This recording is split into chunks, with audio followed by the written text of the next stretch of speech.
दोस्तों, ये कहानी एक साइको किलर की है जो बड़ी बेरहमी से लड़कियों का शिकार करता था। ये कहानी सुनकर आप अंदर से हिल जाएंगे। तो चलिए शुरू से शुरू करते हैं। साल 1890 था। अमेरिका का शहर शिकागो तेजी से बढ़ रहा था। दूर दूर से लोग यहाँ काम की तलाश में आ रहे थे। फैक्ट्रियाँ खुल रही थीं, नई इमारतें बन रही थीं और शहर में भीड़ बढ़ती जा रही थी। खासकर जवान लड़कियां जो नौकरी करना चाहती थीं, इस शहर का रुख कर रही थीं। इसी भीड़ में एक आदमी था जिसका नाम था H.H. होम्स।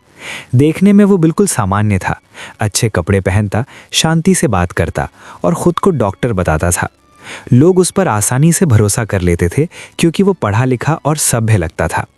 होम्स ने एक बड़ी सी 3 मंजिला इमारत बनवाई। उसने लोगों को बताया कि ये एक होटल है जहां काम करने वाली लड़कियां सस्ते में रह सकती हैं। उस समय ऐसी जगहों की बहुत ज़रूरत थी, इसलिए कई लड़कियां वहां रहने आ गईं। बाहर से वो इमारत बिल्कुल सामान्य लगती थी, लेकिन अंदर कुछ बहुत ही अजीब था। होम्स ने उस इमारत को खुद डिज़ाइन किया था।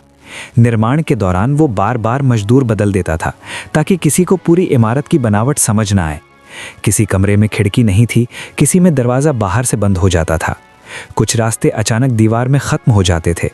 किसी को अंदाज़ा नहीं था कि ये जगह रहने के लिए नहीं बल्कि मारने के लिए बनाई गई है। शहर में लोग होम्स को एक सफल आदमी मानते थे। वो दवाइयों की दुकान भी चलाता था और लोगों की मदद करने का नाटक करता था, लेकिन असल में उसके दिमाग में कुछ और ही चल रहा था। वो लोगों को इंसान नहीं, सिर्फ इस्तेमाल की चीज़ समझता था। यही वजह थी कि धीरे धीरे लोग उस होटल में जाते थे लेकिन वापस कभी नज़र नहीं आते थे। जो लड़कियां उस होटल में रहने आती थीं, शुरुआत में सब ठीक लगता था। उन्हें कमरा मिलता, काम की बात होती और होम्स बहुत प्यार से बात करता था। लेकिन कुछ दिनों बाद हालात बदल जाते थे। किसी को अचानक दूसरे कमरे में भेज दिया जाता, किसी को अकेले में बुलाया जाता। कुछ कमरों में गैस के पाइप लगे थे जिनसे जहरीली गैस छोड़ी जा सकती थी। जब कोई व्यक्ति अंदर फंस जाता तो वो चिल्ला भी नहीं सकता था। धीरे धीरे उसकी सांस बंद हो जाती थी। कुछ लोग भूख और प्यास से मरते थे क्योंकि दरवाजे बाहर से बंद कर दिए जाते थे।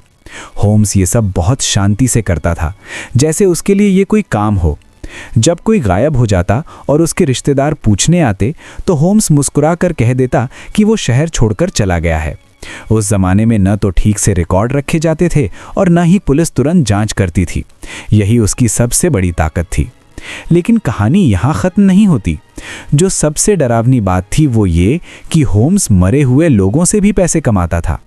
वो लाशों को तहखाने में ले जाता, वहाँ हड्डियाँ अलग करता और शरीर को रसायनों से गलाकर ख़त्म कर देता।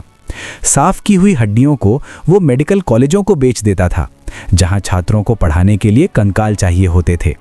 इस तरह वो हत्या और मौत दोनों से कमाई करता था। उसके होटल के नीचे का हिस्सा किसी डरावने सपने जैसा था।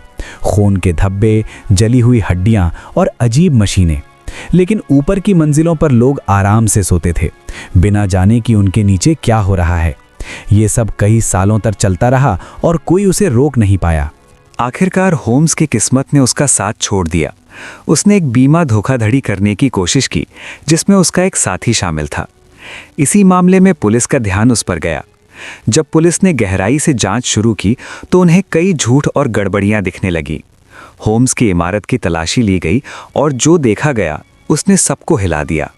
अजीब कमरों की बनावट, छुपे हुए रास्ते, गैस वाले कमरे और तहखाने में पड़े सबूत सब कुछ साफ बता रहे थे कि यहाँ कुछ बहुत गलत हुआ है।